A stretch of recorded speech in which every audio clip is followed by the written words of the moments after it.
Hello future doctors. रस शास्त्र paper 2 में हम चैप्टर 3 कर रहे हैं जिसका नाम है एकल औषधि शोधन भस्म और पिष्टि। इसमें हम जितने भी भस्म हमारे यूज होते हैं आयुर्वेदिक में उन सब भस्म को पढ़ेंगे, जैसे कि स्वर्ण भस्म, ताम्र भस्म, लौह भस्म, अभ्रक भस्म इत्यादि। इसमें हम पहला भस्म करने जा रहे हैं अभ्रक भस्म। अभ्रक और अभ्रक से बनने वाले जितने भी आयुर्वेदिक प्रिपरेशन है उसको समझने से पहले हम अभ्रक को समझते हैं कि अभ्रक क्या है। अभ्रक एक चमकीला परतदार खनिज है। अभ्रक जो होता है हमारा चमकीला होता है और लेयर्ड लाइक मिनरल्स होता है ये, इसलिए इसको हम परतदार खनिज बोलते हैं। शाइनी सीट लाइक मिनरल्स, इसको हम शाइनी सीट लाइक मिनरल भी बोल देते हैं। यह आसानी से पतली चादरों में टूट जाता है। इसमें लेयर्ड प्रेजेंट होता है, मतलब ये थीन होता है, पतला होता है, इस वजह से जब टूटता है तो आसानी से निकल जाता है, इसलिए इसको बोल रहे हैं कि पतली चादरों में टूट जाता है। रासायनिक सूत्र की बात करें तो KMgFe3 AlSi3 O10 OH2 ये इसका केमिकल फॉर्मूला है। इसके प्रकार की बात करें तो मुख्य 4 प्रकार के होते हैं। मास्कोवाइट जो कि हल्के रंग का होता है, बायोटाइट जो कि गहरे रंग का होता है, फेलेगोपाइट जो कि सुनहरा भूरा रंग का होता है, लेपिडोलाइट जो कि गुलाबी या बैंगनी कलर का होता है। इसके भौतिक गुण की बात करें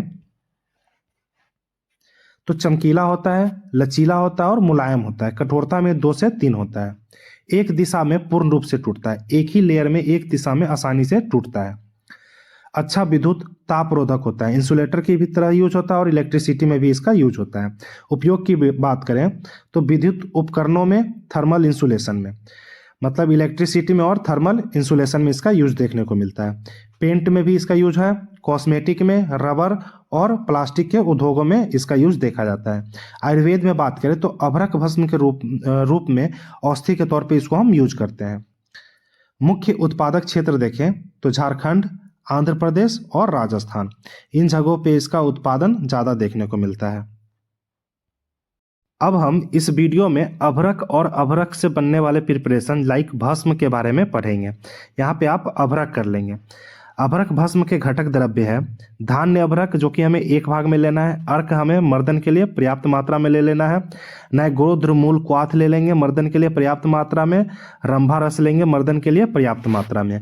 अब इन घटक द्रव्य को याद करने के लिए यहाँ पे हम ट्रिक देखते हैं। नया अर्क रंभा अभ्रक भस्म से मिला। नया से नैग्रोध मूल क्वाथ, अर्क से अर्क, रंभा से रंभा रस, अभ्रक से धान्य अभ्रक। तो इस तरह से आपको ट्रिक से इजीली इसके घटक द्रव्य याद हो जाएंगे।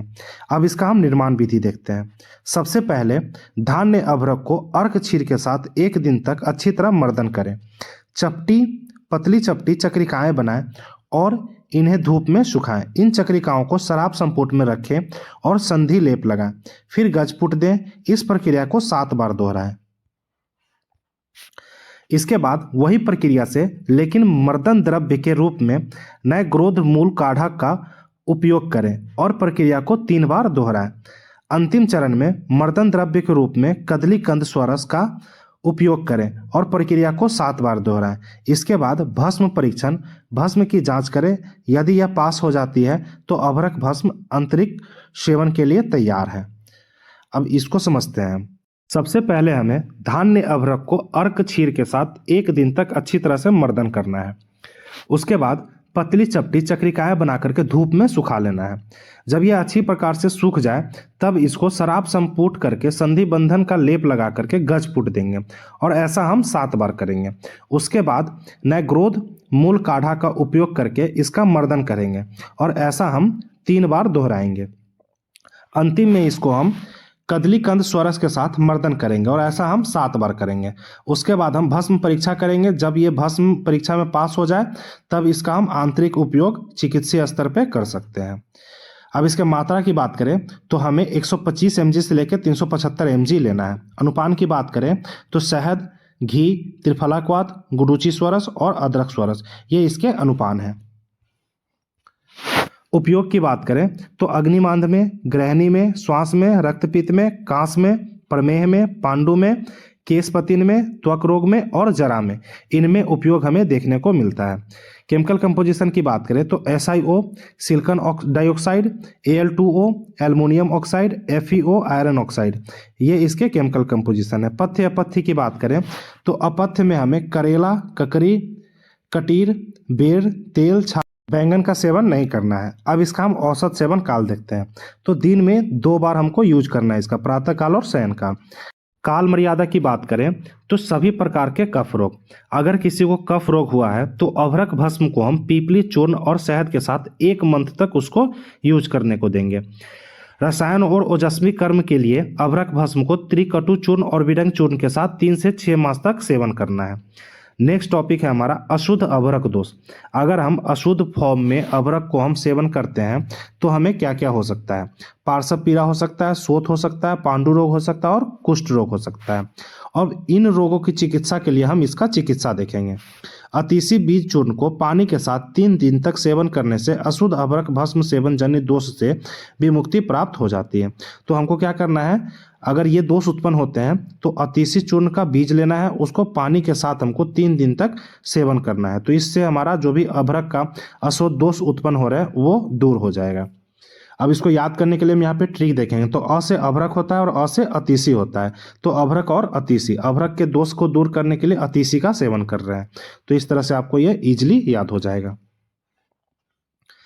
अवस्था अनुसार उपयोग। मानसिक दौर्बल्य, अगर किसी को मानसिक दौर्बल्य हो रहा है, माइंड से अगर वो कोई कमजोर है तो अभ्रक भस्म मुक्ता पिष्टी इसको हम सेवन करने के लिए दे देंगे। उन्माद, अपस्मार, अनिद्रा और स्मृति नाश के लिए अभ्रक भस्म को हम ब्राह्मणी चूर्ण के साथ उपयोग करा देंगे। अगर किसी को ज्वर हो रखा है तो अभ्रक भस्म को रस सिंदूर के साथ उपयोग करने को देंगे। जीर्ण ज्वर में हम अभ्रक भस्म पीपली चूर्ण के साथ उपयोग कराएंगे। अब नेक्स्ट भस्म है हमारा सुवर्ण माक्षिक भस्म। इसके घटक द्रव्य की बात करें तो स्वर्ण माक्षिक हमें 1 भाग में लेना है, शुद्ध गंधक हमें 1/4 पार्ट में लेना है, अरंड तेल हमें मर्दन के लिए पर्याप्त मात्रा में लेना है। अब इसको हम याद करने के लिए इसका ट्रिक देखेंगे। ट्रिक है, सुमाक्षी के अरंड से गंध आती है, सुमाक्षी के एरंड से गंध आती है। तो सुमाक्षी से स्वर्णमाक्षी की याद करेंगे, अरंड से अरंड तेल याद करेंगे, गंध से शुद्ध गंधक याद करेंगे। तो इस तरह से आपको ट्रिक से इसके घटक द्रव्य आसानी से याद हो जाएंगे। अब इसका हम निर्माण विधि की बात करते हैं। सबसे पहले स्वर्णमाक्षिक भस्म और शुद्ध गंधक को एक साथ मर्दन करें। मर्दन द्रव्य के रूप में अरंड तेल को 1 दिन के लिए मिलाएं। पतली समतल चक्रिकाएं बनाएं और इन्हें धूप में सुखाएं। इन चक्रिकाओं को शराब संपुट में रखें और संधि लेप लगाएं। फिर गजपुट दे। इस प्रक्रिया को 10 बार करें। इस प्रक्रिया को तब तक दोहराएं जब तक कि भस्म परीक्षा में उत्तीर्ण ना हो जाए। अब इसको हम समझते हैं। सबसे पहले हमें क्या करना है, स्वर्णमाक्षी और गंधक हमें लेना है। फिर इसको मर्दन के लिए हम अरंड तेल में 1 दिन तक मिला करके रख देंगे। फिर उसके बाद हम इसका अच्छी तरह से मर्दन कर लेंगे। जब ये अच्छी तरह से मर्दन हो जाए तब इसको हम पतली और समतल चक्रिकाएं बना करके धूप में सुखा लेंगे। उसके बाद जब ये अच्छी तरह से सूख जाएगा तो शराब संपुट में रख के इसका संधि बंधन करेंगे। उसके बाद हम गजपुट देंगे और गजपुट हमें 10 बार देना है। उसके बाद इसको हम गजपुट तब तक देंगे जब तक ये भस्म परीक्षा में पास न हो जाए। से हमें स्वर्ण माक्षिक भस्म प्राप्त होता है। अब इसके मात्रा की बात करते हैं। तो 125 mg से लेकर के 250 mg तक हमें इसकी मात्रा लेनी है। अनुपान में शहद लेना है। उपयोग की बात करें तो पांडु में, शोथ में, प्रमेह में, जीर्ण ज्वर में, राज्यक्षमा में, अनिद्रा में, अपस्मार में, कुष्ठ में, अर्श में और कृमि में, इन रोगों में हमको इसका यूज देखने को मिलता है। केमिकल कंपोजिशन की बात करें, copper, iron, sulphur, copper iron sulphide, silica, zinc, manganese और लेड, ये इसके केमिकल कंपोजिशन है। पथ्य अपथ्य की बात करें तो अपथ्य में बात करें तो काकमाची, कपोत, मांसरस और कुल्थ, ये हमें सेवन नहीं करना है। औसत सेवन काल की बात करें तो दिन में 2 बार, प्रातः काल और शयन काल इसका सेवन करना है। नेक्स्ट टॉपिक है हमारा अशुद्ध एवं अपक्व सेवन जन्य दोष। अशुद्ध और अपक्व रूप में अगर हम भस्म का सेवन करते हैं तो रूजा उत्पन्न होता है। अशुद्ध भस्म सेवन करने से नेत्र विकार हो सकते हैं, मंदाग्नि हो सकता है, कुष्ठ हो सकता है, वातज कुपित कुष्ठ हो सकता है। अब इन रोगों को शांति करने के लिए हमें इसकी चिकित्सा देखनी है। तो कुल्थ क्वाथ सेवन करने से अशुद्ध और अपक भस्म सेवन जन्य दोष शांत हो जाते हैं। अगर इन भस्म का सेवन करने से अपक और अशुद्ध अगर आपको दोष उत्पन्न हो रहे हैं, ये दोष उत्पन्न हो रहे हैं, तो इसकी शांति के लिए हमें कुल्थक क्वाथ का सेवन करना है। और इसकी चिकित्सा याद करने के लिए हम ट्रिक देखते हैं। माक्षिक के क से कुल्थक क्वाथ, तो माक्षिक में देखें तो क लास्ट में आ रहा है, तो क से आपको कुल्थक क्वाथ याद रखना है। तो इस तरह से आप इसकी चिकित्सा याद कर लेंगे। अवस्था अनुसार इसका उपयोग देखें। अगर किसी को राज्य क्षमा हो रखा है तो स्वर्ण माक्षिक भस्म को हम शुद्ध शिलाजीत, अभ्रक भस्म और बिडंग चूर्ण और मधु के साथ इसका हम उपयोग कराएंगे तो राज्य क्षमा में उपयोगी होगा। मूत्र कलश अगर किसी को हो रखा है तो स्वर्ण माक्षिक भस्म को हम यब क्षार के साथ यूज करा लेंगे। नेक्स्ट है हमारा स्वर्ण भस्म। इसके घटक द्रव्य की बात करें तो स्वर्ण हमें लेना है 1 भाग में, शुद्ध पारद हमें लेना है 1 भाग में, शुद्ध गंधक हमें लेना है 3 भाग में। इसको याद करने के लिए हम इसका ट्रिक देखते हैं। तो स्वर्ण के पग, तो स्वर्ण से आप शुद्ध स्वर्ण याद रखेंगे, पग में प से आप पारद याद रखेंगे और ग से गंधक याद रखेंगे। तो इस तरह से आपको ट्रिक से इसके घटक द्रव्य आसानी से याद हो जाएंगे। अब इसका हम निर्माण विधि देखते हैं। शुद्ध पारद और बराबर मात्रा में शुद्ध स्वर्ण ले और इन्हें एक खरल में एक साथ मर्दन करें ताकि एक समान मिश्रण बन जाए, जिसे एक गोलक के रूप में आकार दें। इस गोलक को शुद्ध गंधक के साथ ऊपर और नीचे शराब में रखें और सील कर दें। फिर 14 बार फूट दें। इस प्रक्रिया को तब तक दोहराएं जब तक भस्म परीक्षा में उत्तीर्ण ना हो जाए। सबसे पहले हमें क्या करना है, शुद्ध पारद लेना है और बराबर मात्रा में शुद्ध स्वर्ण लेना है। इनको एक खरल यंत्र में एक साथ मर्दन कर लेना है और इनको अच्छी तरह से मिश्रण तैयार करके एक गोलक का आकार दे देना है। फिर इस गोलक को क्या करेंगे, एक घड़ा में शुद्ध गंधक लेंगे नीचे, फिर उसके बाद गोलक डालेंगे, उसके ऊपर फिर हम गंधक को डाल करके सील करके पैक कर देंगे। उसके बाद इसको हम पूट देंगे। पूट हमें 14 बार देना है और इस प्रक्रिया को हम तब तक दोहराते हैं जब तक हमको भस्म अच्छी तरह से मिल नहीं जाता है, भस्म परीक्षा में उत्तीर्ण नहीं हो जाता है। अब इस मात्रा की बात करते हैं। 15.5 mg से लेकर के 62.5 mg तक हमें मात्रा इसकी लेनी है। अनुपान देखें तो शहद और मक्खन इसका अनुपान है। उपयोग में बात करें तो गृहिणी में, अम्लपित्त में, हिक्का में, पांडु रोग में, श्वास में, ज्वर में, धातु क्षय में, अपस्मार में, राज्य क्षमा में और बुद्धि क्षय में इनका हम यूज कर लेते हैं। केमिकल कंपोजिशन की बात करें तो गोल्ड प्रेजेंट होता है, गोल्ड ऑक्साइड प्रेजेंट होता है और कैल्शियम ऑक्साइड प्रेजेंट होता है। पथ्य अपथ्य में बात करें तो अपथ्य में हमें बिल्व फल इसका नहीं यूज करना है, इसके अपथ्य है बिल्व फल। औसत सेवन काल की बात करें तो प्रातः काल, हमें सुबह में इसका यूज करना है। अगर स्वर्ण भस्म का अशुद्ध फॉर्म में अगर हम यूज करते हैं तो उससे दोष उत्पन्न हो सकते हैं। उन दोष की शांति के लिए हम यहाँ पे चिकित्सा देखेंगे। तो इसकी चिकित्सा है, हरितकी चूर्ण के साथ सीता 3 दिन तक सेवन करें। हरितकी चूर्ण लेना है और उसको हमको सीता के साथ 3 दिन तक सेवन करना है। इससे जो भी हमारे अशुद्ध स्वर्ण भस्म से दोष उत्पन्न होंगे वो हमारा शांत हो जाएगा। इसको याद करने के लिए हम इसका ट्रिक देखते हैं। तो ट्रिक है स्वर्ण सीता हरि। सीता से यहाँ पे सीता याद करेंगे, हरि से हरितकी याद कर लेंगे। तो इस तरह से आपको इसका चिकित्सा आसानी से याद हो जाएगा। नेक्स्ट है हमारा अवस्था अनुसार उपयोग। अगर किसी को वातज ज्वर हो रखा है तो स्वर्ण भस्म लेंगे, रस सिंदूर लेंगे और बिल्व सोरस लेंगे। इनका हम साथ में यूज कर लेंगे तो वातज ज्वर हमारा शांत हो जाएगा। पित्त ज्वर की बात करें तो स्वर्ण भस्म, रस यहाँ पे हम पारद को ले रहे हैं और पित्त पापरा स्वरस, इनको लेने से हमारा पित्त ज्वर शांत हो जाएगा। कफ ज्वर में स्वर्ण भस्म लेना है, रस लेना है और तुलसी स्वरस के साथ इसका उपयोग करना है। इससे हमें कफ ज्वर में शांति मिलती है। नेक्स्ट भस्म है हमारा रजत भस्म। इसके घटक द्रव्य है शुद्ध रजत जो कि हमें 1 भाग में लेना है, शुद्ध हिंगुल जो कि हमें 2 भाग में लेना है, नींबू स्वरस हमें मर्दन के लिए पर्याप्त मात्रा में लेना है। इसको याद करने के लिए हम इसका ट्रिक देखते हैं। रजत ने नींबू हिंग से चाटा। रजत से रजत याद करेंगे, नींबू से नींबू स्वरस याद करेंगे, हिंग से हिंगुल याद करेंगे। तो इस तरह से आपको घटक द्रव्य आसानी से याद हो जाएगा। अब इसका हम निर्माण विधि देखते हैं। सबसे पहले हमें शुद्ध रजत और शुद्ध हिंगुल को मर्दन करना है। 1 दिन के लिए मारन द्रव्य के रूप में नींबू स्वरस मिलाएं, पतले सपाट चक्रिका बनाएं और इन्हें धूप में सुखाएं। इन चक्रिकाओं को शराब संपुट में रखें और संधि लेप लगाएं। फिर 14 बार कुकुट पूट दें। यदि और पूट की आवश्यकता हो तो इस प्रक्रिया को तब तक दोहराएं जब तक कि भस्म परीक्षा पास न कर ले। सबसे पहले हमें क्या लेना है, शुद्ध रजत और शुद्ध हिंगुल लेना है, इसको मर्दन करना है। और मर्दन द्रव्य के लिए हमें मारन के रूप में नींबू स्वरस का प्रयोग करना है। फिर इसको पतले और सपाट चक्रिका बना करके धूप में सुखा लेना है। फिर इन चक्रिकाओं को शराब संपुट में रख के संधि लेप कर देंगे और फिर हम 14 बार इसको कुक्कुट पुट दे देंगे। अगर यदि और पुट की आवश्यकता होगी तो और पुट भी इसको हम दे सकते हैं। और ये सुनिश्चित करेंगे कि ये भस्म परीक्षा उत्तीर्ण कर ले, तब जा करके इसका हम यूज करेंगे। इसके मात्रा की बात करें तो 125 mg हमें मात्रा में लेनी है। अनुपान की बात करें तो चित्रक मूल, कषाय, उसीर कषाय, ब्राह्मणी रस और शहद, इसका अनुपान हम यूज कर सकते हैं।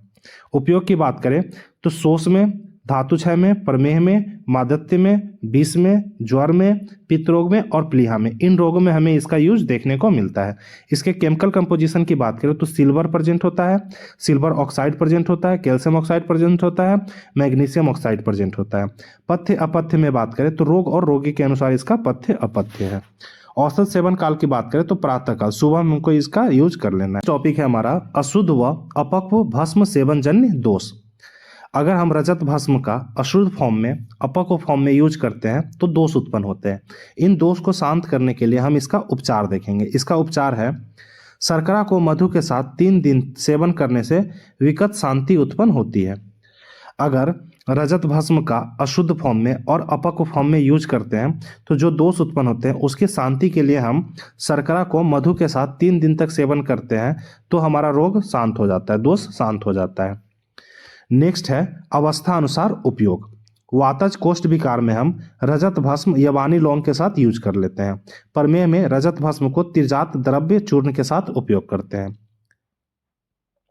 नेक्स्ट भस्म है हमारा लौह भस्म। इसके घटक द्रव्य की बात करें तो शुद्ध लौह चूर्ण हमें लेना है 1 भाग, त्रिफला क्वाथ हमें लेना है 1 भाग। इसका निर्माण विधि की बात करें तो भानुपाक से इसका हम निर्माण करते हैं। त्रिफला क्वाथ 2 भाग पानी मिलाकर 1/4 भाग पानी बनाकर तैयार किया जाता है। लौह को त्रिफला क्वाथ के साथ मिलाकर धूप में तब तक रखा जाता है जब तक कि तरल पदार्थ वाष्पित न हो जाए। ऐसे 7 बार दोहराना चाहिए।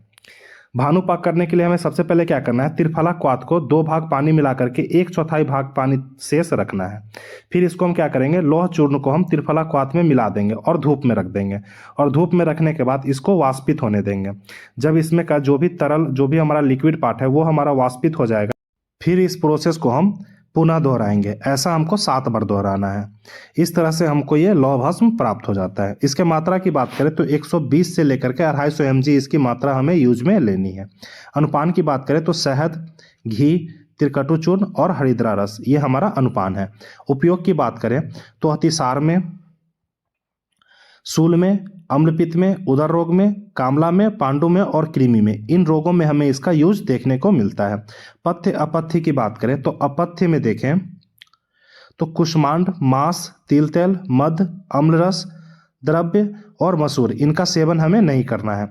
औसत सेवन काल की बात करें तो रसायन कर्म के लिए हमें दिन में 2 बार उपयोग करना है, प्रातःकाल और शयन काल। परिणाम शूल में हमें भोजन के पश्चात इसका यूज करना है। नेक्स्ट टॉपिक है हमारा अशुद्ध व अपक्व लौह भस्म सेवन जन्य विकार। अगर हम लौह भस्म का अशुद्ध फॉर्म में और अपक्व फॉर्म में सेवन करते हैं तो इनसे जो विकार उत्पन्न होंगे उन विकार की शांति के लिए इसका हम चिकित्सा देखेंगे।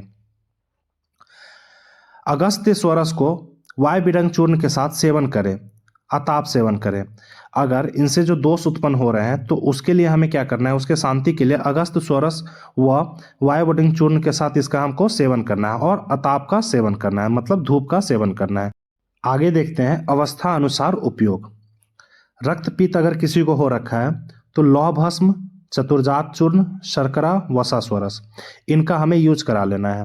कांस अगर किसी को हो रखा है तो लौह भस्म लेना है, वसा लेना है, द्राक्षा लेना है, पीपली चूर्ण लेना है और मिश्रे लेना है। इनका यूज करा लेंगे तो कांस शांत हो जाएगा। अब हम यहाँ से पढ़ेंगे ताम्र भस्म। इससे पहले हम लौह भस्म का ट्रिक देख चुके हैं और उससे पहले भी जो भस्म है उनकी भी ट्रिक देख चुके हैं। अब हम ताम्र भस्म का ट्रिक याद करेंगे। इसका ट्रिक है, निपांग का घृत रक्त से ताम्र हो गया। इसमें नी से हमारा नींबू स्वरस, पा से हमारा पारद, गा से गंधक, चा से चांगेरी, घृत, रक्त पुनर्नवा, ताम्र से ताम पात्र। अब यहाँ पर इसकी निर्माण विधि देखेंगे। इसका प्रमाण दे रखा है, एक बार प्रमाण देख लेते हैं। शुद्ध ताम्र पात्र है 1 भाग, नींबू स्वरस है स्वेदन के लिए पर्याप्त मात्रा, शुद्ध पारद 1/4 भाग, शुद्ध गंधक है 2 भाग, चांगेरी लेपन के लिए पर्याप्त मात्रा, रक्त पुनर्नवा मर्दन के लिए पर्याप्त मात्रा, शुद्ध गंधक 1/2 भाग, घृत पर्याप्त मात्रा। अब हम यहाँ से निर्माण विधि देखेंगे। ताम्र पात्र को 3 दिनों के लिए नींबू स्वरस के साथ दोला यंत्र में स्वेदन किया जाता है। हमें ताम्र पात्र लेना है और नींबू स्वरस लेना है, फिर उसका दोला यंत्र के माध्यम से उसका स्वेदन किया जाता है। इसके बाद 1/4 शुद्ध पारद और नींबू स्वरस को 1 याम तक यानी 3 घंटे के लिए मर्दन करना है। अब हमें 1/4 शुद्ध पारद लेना है, नींबू स्वरस लेना है, उनको 3 घंटे तक मर्दन करना है। इसके बाद इससे पारद ताम्र से चिपक जाता है। अब जो हमने पारद को नींबू स्वरस के साथ जो हमने स्वेदन दिया था, उस क्रियाविधि से हमारा जो पारद होता है वो ताम्र के पात्र पे चिपक जाता है, इसलिए हम ये करते हैं। इसके बाद शुद्ध गंधक की मात्रा का 2 गुना नींबू स्वरस के साथ मर्दन कर ताम्र पर लगाएं और एक गोलक बनाएं। अब हमें क्या करना है, शुद्ध गंधक की मात्रा लेनी है और उससे 2 गुना हमें नींबू लेना है, उसके साथ हमें मर्दन करना है, फिर ताम्र पात्र पर उसको लगाना है और एक गोलक के रूप में बना लेना है। फिर हमें क्या करना है, मीनाक्षी द्रव्य चांगेरी या पुनर्नवा को मर्दन कर इस गोलक के ऊपर मोटा लेप लगाएं और राख और नमक को पानी में मिलाकर बर्तन में भरें। अब हमें क्या करना है, ये तीनों द्रव्य लेने हैं, इनका मर्दन करना है। मर्दन करके जो हमारा गोलक के ऊपर जो हमारा गोलक बना हुआ था उसके ऊपर इसका लेप कर देंगे। फिर हमें राख और नमक एक साथ मिलाकर पानी में उसको बर्तन में भर के रख देना है। फिर हमें क्या करना है, फिर ढक्कन बंद करके चूल्हे पर रखें और मंद, मध्य और तीव्र आंच पर ठंडा होने तक पकाएं। गोलक को ठंडा होने पर बर्तन से निकालें और अगले दिन इसे जिमीकंद रस के साथ पीसकर गोलक बनाएं। अब हमें क्या करना है, जो हमने बर्तन में राख और नमक वाला पानी रखा था उसको बंद कर देना है। फिर उसको चूल्हे पर चढ़ाकर उसमें या तो मध्य आंच देनी है, तीव्र आंच देनी है या मंद आंच देनी है। उसको आंच देने के बाद फिर उसे ठंडा होने तक उसको रखें। जब वो ठंडा हो जाए तो गोलक को ठंडे पानी से निकाल कर अगले दिन क्या करना है, हमें जिमीकंद के रस के साथ उसे पीसकर फिर से उसका गोलक बनाना है। फिर क्या करना है, फिर ताम्र से आधी गंधक लें और इसे ताम्र गेंद पर घी से लगाएं, शराब संपुट करें और गजपुट दें। अब क्या करना है, हमें ताम्र लेना है और उससे आधी गंधक लेनी है, मतलब ताम्र के आधे भाग से हमें गंधक लेनी है। फिर उसे जो हमारी ताम्र की गेंद सी बनी हुई थी, मतलब ताम्र का जो गोला बना हुआ था उस पर घी लगाएं और फिर उसके बाद उसको शराब संपुट दें या गजपुट दें, या पुट मतलब अग्नि दें उसको। मात्रा इसकी है 31.25 से 62.5 मिलीग्राम। इसका अनुपान है त्रिकुट कसाय, घी, शहद, अदरक रस और गुड़ची रस। उपयोग की बात करें तो उदर रोग, स्थूल्य, जलोदर, शोथ, वात रोग, कफ रोग, विष, राज्यक्षमा, काश, श्वास, नेत्र, इन सब रोगों में ये उपयोग किया जाता है। पथ्य की बात करें तो अम्ल रस प्रधान द्रव्य। जब हम ताम्र भस्म का प्रयोग करेंगे तो हमें विशेष ध्यान रखना है कि हमें अम्ल रस प्रधान द्रव्य का प्रयोग नहीं करना है। औषध सेवन काल, दिन में 2 बार इसका प्रयोग करना है, सुबह और शाम। अशुद्ध व अपक भस्म सेवन जन्य दोष। अगर हम अशुद्ध या अपक भस्म का सेवन करते हैं, ताम्र भस्म को खाते हैं, तो उससे क्या दोष हो सकते हैं उनको पढ़ते हैं। दाह, श्वेत, अरुचि, मूर्छा, क्लेद, श्वेत, वमन, भ्रमदोष। भ्रमदोष यहाँ पे 2 बार लिखा गया है गलती से, इससे ये सब उत्पन्न होता है। की जाए इससे होने वाले दोषों की चिकित्सा कैसे की जाती है उसको पढ़ते हैं। ताम्र धनिया शर्करा के साथ है, तो उनको ट्रिक के साथ याद करते हैं तो बहुत जल्दी से याद हो जाता है। ताम्र धनिया शर्करा के साथ, धान्यक स्वरस को शर्करा के साथ 3 दिन तक सेवन करने से सभी तरह के विकार शांत हो जाते हैं। अब धनिया स्वरस को हम शर्करा के साथ 3 दिन तक सेवन करेंगे तो हमारे जो ताम्रजन्य दोष हैं या ताम्र अशुद्ध भस्म से होने वाले जो दोष हैं वो हमारे ठीक हो जाएंगे। अब हम अवस्था अनुसार इसका उपयोग देखते हैं। मूर्छा रोग में ताम्र भस्म को खसखस और नाग केसर के साथ प्रयोग करते हैं। श्रम रोग में ताम्र भस्म को दौर्बल्य पात के साथ प्रयोग करते हैं। अब इसके बाद आता है हमारा वंग भस्म। वंग भस्म में इंग्रेडिएंट ज़्यादा नहीं है, लेकिन अगर एक साथ याद करते हैं तो बहुत मिसमैच हो जाता है, एक साथ मिल जाता है, तो हम उसको भी ट्रिक के साथ याद करेंगे।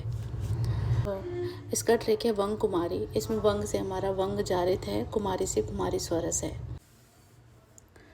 अब हम यहाँ पे इसकी निर्माण विधि देखते हैं। सबसे पहले शुद्ध वंग जारित को एक दिन के लिए कुमारी स्वरस के साथ मर्दन करना है। यहाँ पे हमें वंग जारित लेना है और कुमारी स्वरस लेना है, उसको एक दिन के लिए मर्दन करना है। फिर पतले सपाट चक्रिकाएँ बनाएं और उन्हें धूप में सुखाएं। उससे हमें क्या करना है, पतले और सपाट चक्रिकाएँ बनानी है और उसे धूप में सुखा लेना है, या पतली चक्रिकाएँ बनाकर उसको तैयार करके उनको शराब संपुट में भी सुखाया जाता है। फिर अर्ध गजपुट दें।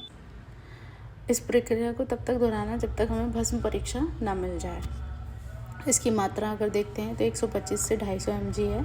इसका अनुपान अगर देखें तो गुड़ूची स्वरस, शहद, घी, हरिद्रा रस के साथ इसका प्रयोग किया जाता है। उपयोग: काश, श्वास, कफ रोग, मेदो रोग, प्रस्वेद, क्षय, पांडु, कृमि, प्रमेह, इन सब में इसका प्रयोग किया जाता है। पथ्य अपथ्य की बात करें तो पथ्य में हमारा आता है शाली चावल, मूंग, नवनीत, तक्र, पटोल, तिल, तिक्त प्रधान द्रव्य या तिक्त प्रधान पदार्थ, इन सब का प्रयोग हम करते हैं। औषध सेवन काल की बात करें तो इसको भी दिन में 2 बार लेते हैं, सुबह और शाम। अशुद्ध अपक्व सेवन जन्य विकार: अब इसके अगर हमने वंग भस्म को अच्छे से नहीं तैयार किया है या उसको अच्छे से साफ नहीं किया है तो उससे भी हमारे दोष उत्पन्न होते हैं, उससे भी हमारे विकार उत्पन्न होते हैं, जैसे प्रमेह, गुल्म, हृदय रोग, सूल, अर्श, श्वास, वमन। ये सब अशुद्ध अपक्व सेवन जन्य वंग भस्म से होने वाले विकार हैं। इसकी चिकित्सा की बात करें तो इसका भी हमने ट्रिक बनाया हुआ है ताकि अच्छे से आपको याद हो जाए। वंग का मेष सीता को भाया। अब यहाँ पे हम देखते हैं, मेष श्रृंगी के साथ सीता 3 दिन तक सेवन करने से दोष शांत हो जाते हैं। तो वंग से हम लेंगे वंग, मेष से हम लेंगे मेष श्रृंगी, सीता से लेंगे सीता। इसके बाद हमारा क्या है कि इसको 3 दिन तक हमें क्या करना है, सेवन करना है, इससे हमारे दोष शांत हो जाते हैं। अवस्था अनुसार उपयोग: अजीर्ण में हम वंग भस्म को सुपारी स्वर्ण के साथ लेते हैं। अब हम बात करते हैं नाग भस्म की। इसमें भी इंग्रेडिएंट ज़्यादा नहीं है, लेकिन फिर भी हम इसको ट्रिक के साथ पढ़ेंगे ताकि आपको आसानी से याद हो जाए। नाग मन का काला। इसका ट्रिक है नाग मन का काला। नाग से हम लेंगे जारित नाग, मन से लेंगे मनासीला, काला से कांजी। निर्माण विधि देखते हैं। सबसे पहले जारित नाग और शुद्ध मनासीला को अच्छी तरह से मर्दन करें। हमें क्या करना है, जारित नाग लेना है और शुद्ध मनासीला को क्या करना है, अच्छे तरीके से मर्दन करना है। मर्दन द्रव्य के रूप में कांजी मिलाएं और अच्छी तरह से मर्दन करें। फिर उसके बाद उसमें थोड़ा थोड़ा कांजी मिलाकर उसको मर्दन करना है बहुत अच्छे से। उसको जब तक अच्छे से मर्दन नहीं हो जाता तब तक उसका मर्दन करते रहते हैं। पतले सपाट चक्रिकाएँ बनाएं और उन्हें धूप में सुखाएं। पतली चपटी चक्रिकाएँ तैयार की जाती हैं, सुखाई जाती हैं और शराब संपुट में रखी जाती हैं। ये पहले हम पढ़ चुके हैं, इसको धूप में सुखाया जाता है या दूसरी प्रक्रिया में शुद्ध मनाशीला का केवल 1/4 हिस्सा लिया जाता है। इस प्रक्रिया को तब तक दोहराएं जब तक कि भस्म परीक्षा पास न कर ले। मात्रा इसकी लेनी है 62.5 to 125 मिलीग्राम। अनुपान इसका लेना है हरिद्रा स्वरस, जाम्बू स्वरस। उपयोग: अतिसार, घृणी, गुल्म, अर्श, प्रमेह, इन सब में इसका उपयोग किया जाता है। पथ्य अपथ्य की बात करें तो रोग व रोगी के अनुसार इसका प्रयोग किया जाता है।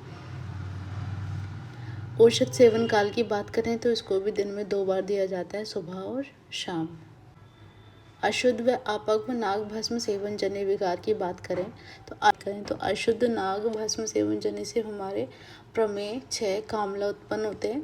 अपक्व से कुष्ठ, गुल्म, पांडु, अग्निमांद, भगंदर। चिकित्सा की बात करें तो शुद्ध गंधक चूर्ण सेवन करें।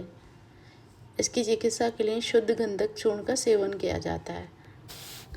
अवस्था अनुसार प्रयोग की बात करें तो प्रमेह में नाग भस्म को हरिद्रा चूर्ण व आंवला चूर्ण के साथ शहद के साथ दिया जाता है। रक्त प्रदर की बात करें तो नाग भस्म को अशोक क्वाथ के साथ दिया जाता है। अब हम पढ़ते हैं यशद भस्म। इसका ट्रिक देखते हैं। यशद कुमार, यशद से हमें लेना है यशद चूर्ण, कुमार से लेना है कुमारी स्वरस। इसकी निर्माण विधि की बात करते हैं। सभी आवश्यक सामग्री ले। सबसे पहले जारित यशद चूर्ण को 1 दिन के लिए कुमारी स्वरस के साथ मर्दन कर।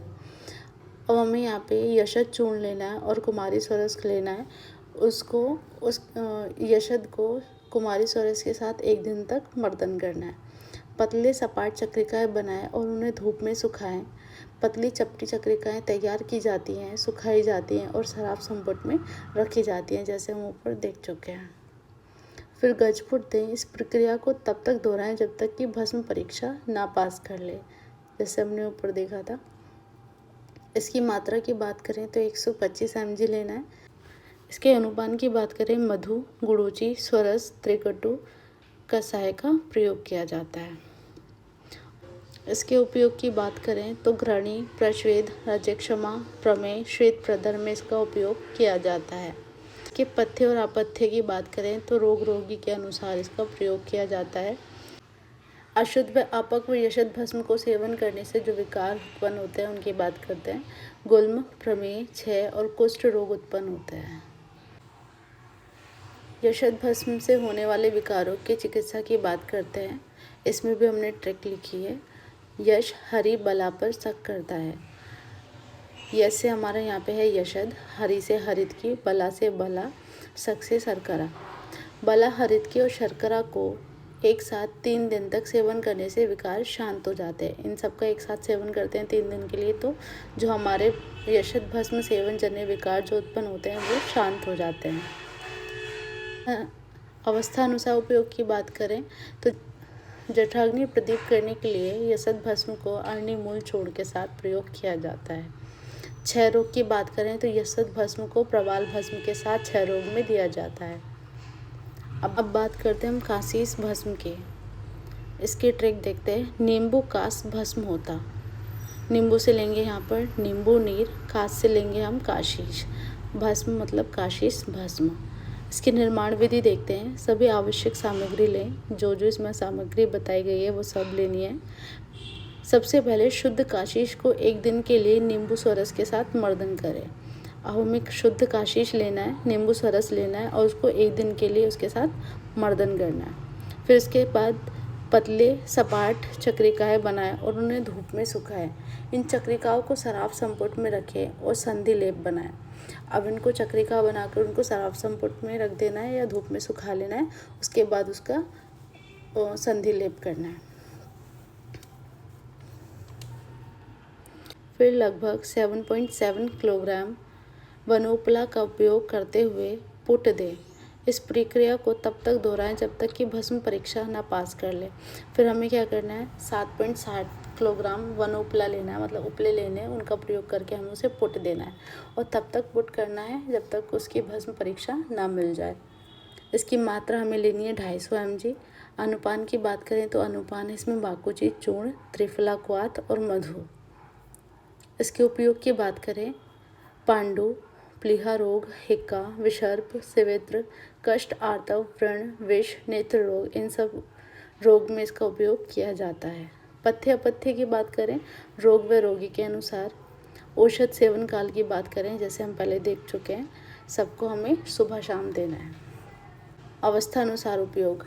यह वृद्धि में काशीस भस्म को कुमारी स्वरस के साथ दिया जाता है। हिक्का में काशीस भस्म को कैथ के साथ दिया जाता है। अब हम बात करते हैं शुद्ध शिलाजतु की। इसका भी हम ट्रिक देखते हैं। त्रिशिला का पानी। त्रिशिला से हम यहाँ पे लेते हैं त्रिफला, त्रि से लेते हैं त्रिफला, शिला से लेते हैं शिलाजतु, पानी से लेते हैं गर्म पानी। शिलाजीत शोधन की निर्माण विधि। घुलनशील पदार्थ को अलग करने के लिए, उसमें जो घुलनशील पदार्थ है उनको अलग करने के लिए शिलाजीत का चूर्ण किया जाता है। फिर उसको गर्म पानी में मिलाया जाता है। फिर इसको सेटल होने के लिए रख दिया जाता है और सतह पर तैरने वाला निलंबन को छानकर गाढ़े कल के ठोस अंडाकार पदार्थ में केंद्रित कर दिया जाता है। अब जो ऊपर वाली इम्प्योरिटीज़ है उनको निकाल के जो नीचे गाढ़ा वाला पार्ट बचा है उसको निकाल कर एक ठोस रूप में उसको बना लिया जाता है। उपरोक्त निकाले गए शिलाजतु या शिलाजीत जैसा कि बाजार में उपलब्ध है। अब जो हमने गाढ़ा वाला शिलाजतु निकाला है उसको फिर हम क्या करेंगे, उस जैसा शिलाजतु बाज़ारों में बेचा जाता है उसके लिए उसका शोधन करेंगे। शिलाजतु को 2 गुनी मात्रा में पानी और आधी मात्रा में त्रिफला क्वाथ के साथ मिलाया जाता है। अब क्या करते हैं हम, शिलाजितु को 2 गुना पानी में मिलाकर और आधे मात्रा में त्रिफला मिलाकर उसके साथ मिलाया जाता है और फिर सूखने तक सावधानीपूर्वक उबाला जाता है। फिर इन तीनों को आपस में मिला के गरम इसको चूल्हे पर चढ़ाया जाता है। इसके सूखने तक इसको उबाला जाता है। इसकी मात्रा की बात करें तो 12 से 48 ग्राम आचार्य चरक के अनुसार है ये। इसके अनुपान की बात करें तो गोदूध, तक्र, मांस रस, जल, गोमूत्र आदि के साथ ये लिया जाता है। इसके उपयोग की बात करें तो ज्वर, पांडु, प्रमेह, अग्निमांद, गुल्म, हृदय सूल, त्वक रोग आदि इन सब में इसका उपयोग किया जाता है। पथ्य अपथ्य की बात करें तो इसमें अपथ्य है हमारा गुरु, विदाही, गुड़ प्रधान द्रव्य, कुलथत, मतलब जो हमारे गुरु द्रव्य होते हैं, जो जिनका पाचन बहुत देर से होता है, उन सब द्रव्य को उपयोग नहीं करना है। इसके औषध सेवन की बात करें तो सुबह शाम इसका प्रयोग किया जाता है। अशुद्ध शिलाजतु सेवन जन्य दोषों की बात करें तो इससे होने वाले दोष हैं दाह, मूर्छा, भ्रम, रक्तपित्त, रक्त विकार, मंदाग्नि, मलअवरोध, ये सब इससे होने वाले दोष हैं। इसकी चिकित्सा की बात करें, मरीच चूर्ण को घृत के साथ 3 दिन तक सेवन करेंगे। मरीच चूर्ण लेना है और घी लेना है और उसका 3 दिन तक उसके साथ उसका प्रयोग करना है। अवस्था अनुसार उपयोग की बात करें तो मूत्र रोग में शिलाजतु को अमृत आदि मतलब गुडुचि क्वाथ के साथ प्रयोग करना है। उरुस्तंभ रोग में शुद्ध शिलाजतु, शुद्ध गुगुल, शुंठी, मरीच और गोमूत्र के साथ देना। इस चैप्टर में नेक्स्ट टॉपिक है हमारा शुद्ध गंधक। इसके घटक द्रव्य की बात करें तो शुद्ध गंधक हमें 1 भाग में लेना है। गौ दुग्ध या भृंगराज स्वरस हमें पर्याप्त मात्रा में लेना है। इसको याद करने के लिए हम ट्रिक देखेंगे, तो ट्रिक है इसका गंगा। तो गंगा में हम गंग से याद करेंगे गंधक और गा से गाय का दूध याद करेंगे। तो इस तरह से आपको इसका घटक द्रव्य आसानी से याद हो जाएगा। अब देखेंगे गंधक शोधन की निर्माण विधि। अशुद्ध गंधक को घी से चुपड़ी हुई लौह की कड़ाही में पिघलाया जाता है और फिर गौ दुग्ध या भृंगराज स्वरस वाले बर्तन में डाला जाता है। एक बार ठंडा होने के बाद इसे एकत्र किया जाता है, धोया जाता है, सुखाया जाता है और फिर उपयोग के लिए रखा जाता है। इसको समझते हैं। सबसे पहले हमें अशुद्ध गंधक लेना है और एक घी से चुपड़ी हुई लोहे की कड़ाही लेनी है। उसमें क्या करेंगे, गंधक को हम पिघलाएंगे। पिघलाने के बाद एक बर्तन लेंगे, उसमें हम गौ दुग्ध या भृंगराज स्वरस को डाल देंगे। फिर पिघलाया हुआ जो हमारा गंधक है इसको गौ दुग्ध वाले पात्र में डालेंगे। फिर उसके बाद इसको ठंडा होने देंगे। फिर एकत्र कर करके धुल लेंगे। फिर उसके बाद सुखा करके इसको हम उपयोग में ले लेंगे। यही हमारा शुद्ध गंधक है। आगे देखते हैं, रस परपट्टी की तैयारी के लिए भृंगराज की 3 या 7 भावनाएं गंधक चूर्ण में दी जाती है। फिर गंधक को घी लपेट बर्तन में पिघलाया जाता है और भृंगराज रस में डाला जाता है। रस परपट्टी की तैयारी के लिए हम क्या करेंगे, भृंगराज स्वरस का 3 से 7 भावना दे देंगे गंधक चूर्ण के साथ।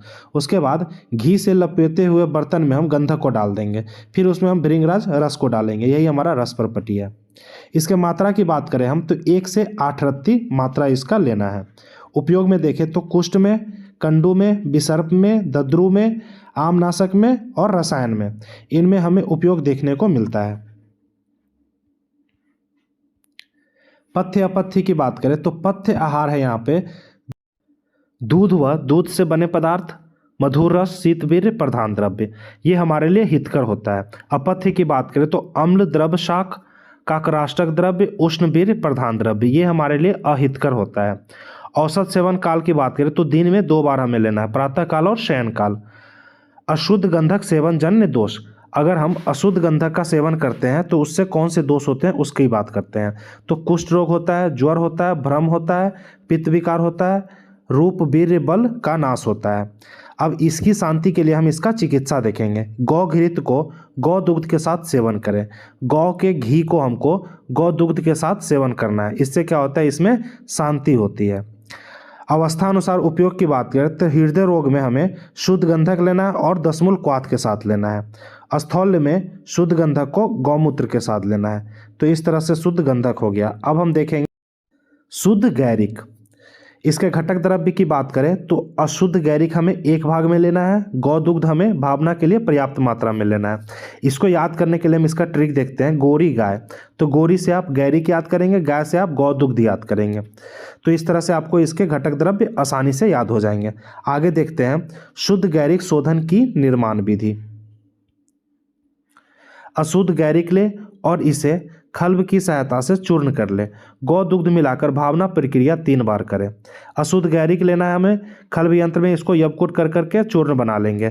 फिर इसके बाद हम क्या करेंगे, गौ दुग्ध मिला करके 3 बार इसकी भावना दे देंगे। तो इस तरह से गैरिक हमारा शुद्ध हो जाएगा।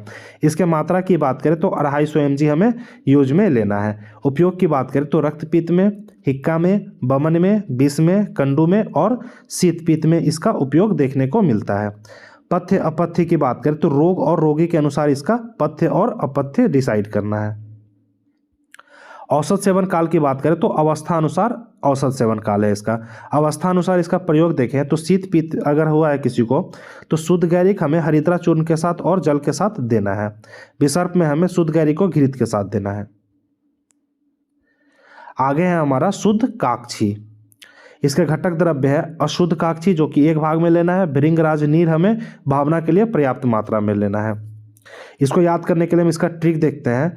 तो भंग काक्षी, भंग काक्षी, तो काक्षी से यहाँ पे काक्षी याद करेंगे और भंग से यहाँ पे भृंगराज नीर याद कर लेंगे। तो इस तरह से आपको घटक द्रव्य आसानी से याद हो जाएगा। आगे देखते हैं शुद्ध काक्षी शोधन की निर्माण विधि। काक्षी ले और इसे खल्ब की सहायता से चूर्ण कर ले। भृंगराज रस मिलाएं और भावना प्रक्रिया 3 बार करें। इसको क्या करना है, अशुद्ध काक्षी लेना है, इसको खल्ब यंत्र में डाल करके अच्छी तरह से चूर्ण बना लेंगे। फिर इसमें हम भृंगराज रस मिला करके इसको हम 3 भावना दे देंगे। तो इस तरह से हमारा काक्षी जो है शुद्ध हो जाएगा। मात्रा की बात करें तो 1 रत्ती इसकी मात्रा है। अनुपान देखें तो चीनी और जल इसका अनुपान है। उपयोग की बात करें तो कंठ रोग में, कैस्य में, विषगन में, शिवित्र में, कुष्ठ में, त्रिदोष शामक में, इनमें हमें इसका उपयोग देखने को मिलता है। पथ्य अपथ्य की बात करें तो रोग और रोगी के अनुसार इसका पथ्य अपथ्य है। औसत सेवन काल में देखें तो अवस्था अनुसार इसका औसत सेवन काल है। अवस्था अनुसार उपयोग की बात करते हैं तो बरन रोपण में श्रृंगी चूर्ण और स्फटिका चूर्ण के साथ इसका उपयोग करते हैं। रक्तपित्त की बात करें तो स्फटिका चूर्ण और वसासोरस के साथ इसको हम यूज में ले लेते हैं। आगे देखेंगे मुक्ता पिष्टी।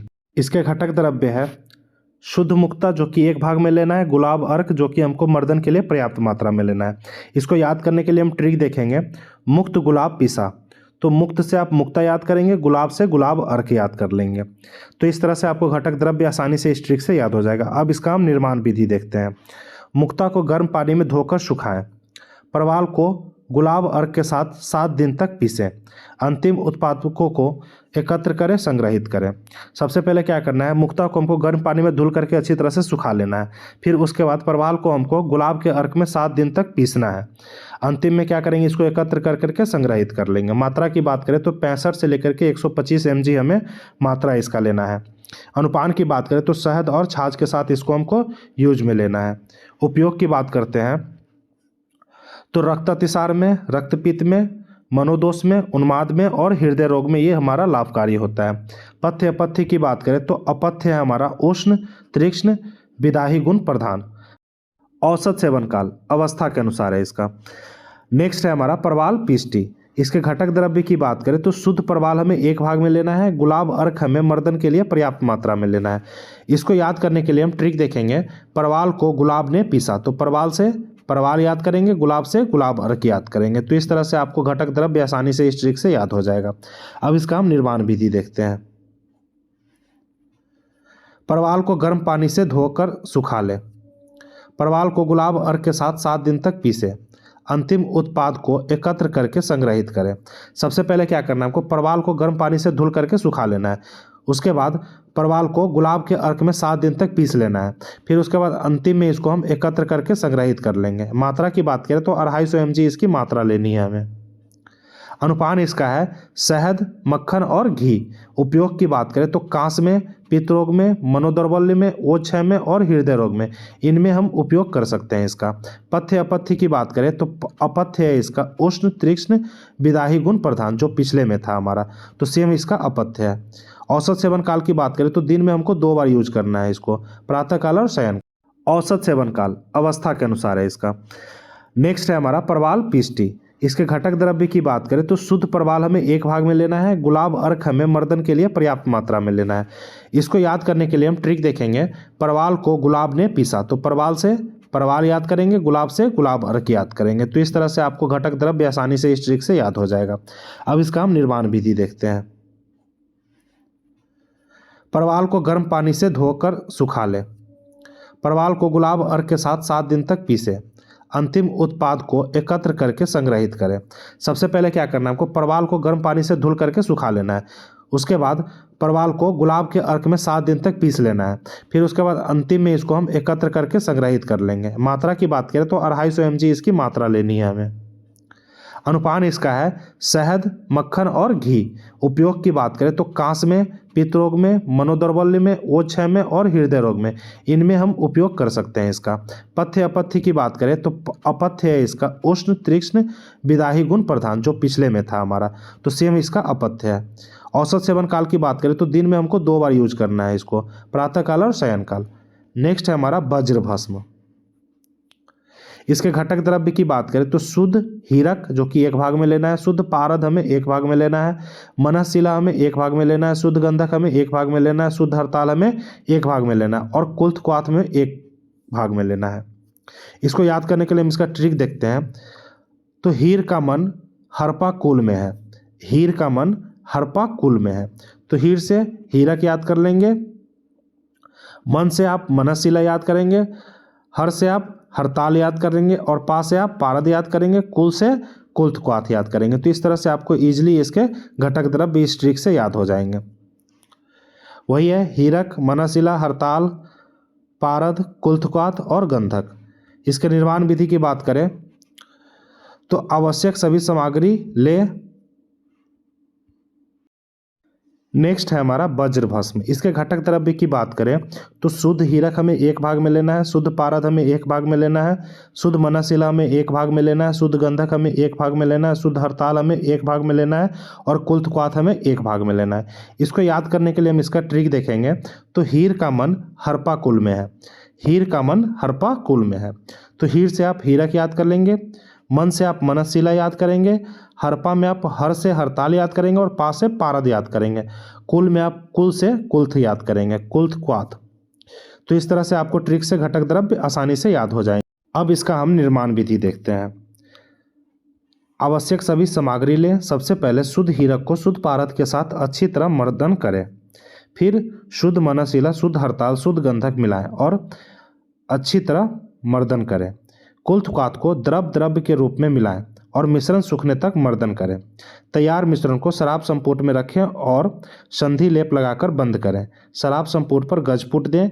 इस विधि को 14 बार दोहराएं जब तक भस्म परीक्षा में उत्तीर्ण ना हो जाए। सबसे पहले हमें क्या करना है, सभी सामग्री को इकट्ठा कर लेना है। उसके बाद सबसे पहले हमें शुद्ध हीरक और शुद्ध पारद का मिश्रण करके अच्छी तरह से मर्दन करना है। फिर उसके बाद हम क्या करेंगे, शुद्ध मनःशिला, शुद्ध हरताल और शुद्ध गंधक मिला करके अच्छी तरह से मर्दन कर लेंगे। कुल्थ क्वाथ को मिला करके मिश्रण को हमको अच्छी तरह से मर्दन करके सुखा लेना है। फिर उसके बाद उस मिश्रण को हम क्या करेंगे, शराब संपुट में रख करके संधि बंद कर देंगे और शराब संपुट में गज फूट देंगे। ऐसा हमको 14 बार करना है और जब तक भस्म परीक्षा में उत्तीर्ण ना हो जाए। पुट की बात करें तो 14 बार हमें पुट देना है। मात्रा की बात करें तो 8 mg। अनुपान की बात करें तो शहद इसका अनुपान है। उपयोग में हमारा उदर रोग, पांडु रोग, मेदो रोग, प्रमेह और शोथ, राज्यक्षमा, नेत्र रोग और अबुर्द में, इनमें हमको उपयोग देखने को मिलता है। पथ्य अपथ्य की बात करें तो रोग और रोगी के अनुसार इसका पथ्य और अपथ्य है। औसत सेवन काल की बात करें तो प्रातःकाल, हमें सुबह में यूज करना है। आगे देखते हैं अशुद्ध व अपक व वज्र भस्म सेवन जन्य दोष। अशुद्ध और अपक व वज्र भस्म का सेवन करते हैं तो कौन कौन से दोष उत्पन्न होते हैं। तो कुष्ठ रोग होता है, पार्श्व पीड़ा होता है, पांडु रोग होता है और गुरुत्व होता है। तो इस तरह से ये दोष उत्पन्न होते हैं। अब इसकी शांति के लिए हम इसका चिकित्सा देखेंगे। सीता मधु घृत के साथ गौ दुग्ध सेवन करें 7 दिन तक। सीता मधु घृत के साथ गौ दुग्ध सेवन करना है हमको 7 दिन तक। तो इससे क्या होगा, हमारा ये अशुद्ध और अपक व वज्र भस्म सेवन से जो दोष हो रहे हैं वो हमारा शांत हो जाएगा। अवस्था अनुसार उपयोग की बात करें तो नपुंसकता में हम वज्र भस्म को रस सिंदूर और नवनीत के साथ दे देते हैं। राज्य क्षमा में वज्र भस्म को स्वर्ण भस्म के साथ देते हैं। तो इस तरह से आपका ये चैप्टर 3 एंड होता है। अगले वीडियो में हम चैप्टर 4 के साथ मिलेंगे।